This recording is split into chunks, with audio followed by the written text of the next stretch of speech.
결혼 3년차 부부인 김성은 최다슬 부부입니다.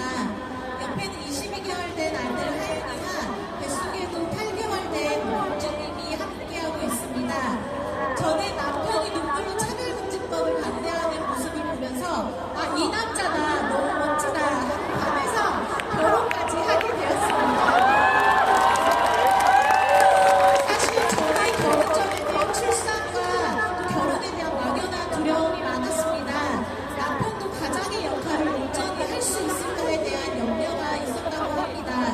그런데 오히려 저는 출산을 겪으면서 한 남자로부터 더 보호받고 사랑받는 여자가 되었고, 남편도 가정을 꾸리면서 하나님을 더 의지하는 진정한 남자가 되었습니다. 결혼은 하나님께서 우리에게 선물로 주신 아름다운 언약입니다. 그리고 임신과 출산, 또 그 열매인 아이들은 세상이 줄 수 없는 기쁨입니다. 더 많은 사람들이 이런 놀라운 일들을 경험하고 누리면 좋겠습니다. 감사합니다. 안녕하십니까. 저는 의사 전은성입니다.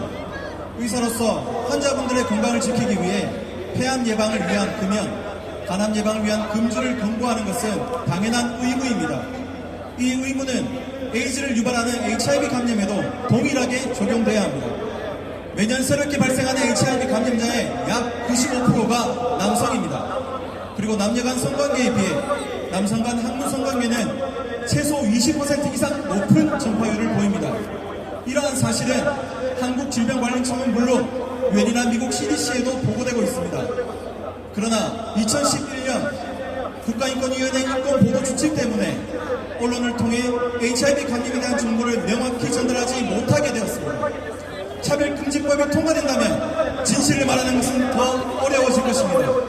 또한 의사들이 객관적인 성별 구분 대신 주관적인 성 정체성에 기반해서 진료를 하게 된다면 정확한 진단과 치료를 할 수 없어서 환자들의 건강에 악영향을 미칠 것은 분명합니다.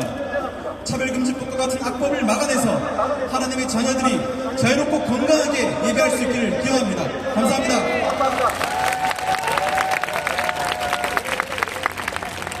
안녕하세요. 저는 고등학교 1학년 이병호입니다. 저는 얼마 전 친구를 통해 캐나다에서 진행된 헬리팩스 동성애 축제에 대한 기사를 읽게 되었습니다. 기사를 읽다 깜짝 놀란 것은 캐나다의 동성애 축제가 청소년 센터 주관으로 진행된다는 점이었습니다. 아직 신체적으로나 정신적으로나 어른이 되지도 않은 청소년들이 왜 동성애 축제를 준비해야 하는지 도무지 이해가 되지 않았습니다. 하지만 이 문제는 캐나다만의 문제가 아닙니다. 지금 대한민국에서도 청소년들에게 동성애를 친숙하게 만들기 위해 교과서부터 특별교육까지 여러가지 시도들이 있습니다. 이뿐 아니라 청소년들도 볼 수 있는 영화나 드라마, 청소년 소설에도 동성애와 트랜스젠더 콘텐츠들이 넘쳐납니다. 오늘 여기에 모이신 어른분들께 간절한 마음으로 부탁드립니다.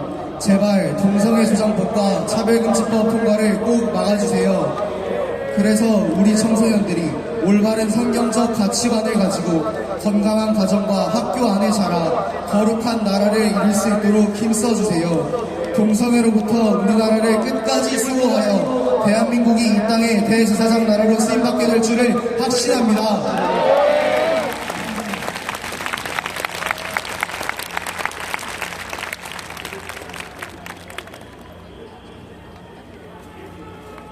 안녕하세요. 고등학교 2학년 박예린입니다. 며칠 전 이 연합예배 반대 성명을 낸 기윤실 관계자의 인터뷰 기사를 봤습니다. 전 깜짝 놀랐습니다. 현행 교과서나 학교에서 동성애를 가르치지 않는다고 뻔뻔하게 거짓말을 했기 때문입니다. 이미 학교에서는 젠더 이데올로기를 계속 가르쳐주고 있습니다. 그래서 제 또래들은 동성애를 거리낌 없이 받아들이고 있습니다. 실제로 학교에서 당당하게 커밍아웃한 동성 커플 친구는 이렇게 말합니다. 동성이나 이성이나 서로 끌리는 감정은 똑같은데 하나는 우정이고 하나는 사랑이라고 하는 것은 틀렸다고요. 다른 친구들은 그 말에 엄청난 깨달음을 얻었다며 동요했습니다. 그런 분위기에 휩쓸려 제대로 한마디 못한 저 자신도 부끄럽기도 했습니다. 하지만 성경은 분명히 하나님께서 사람을 남자와 여자로 창조하셨다고 말씀하고 있습니다. 저는 크리스천으로서 단지 이 성경 말씀대로 살고 싶습니다.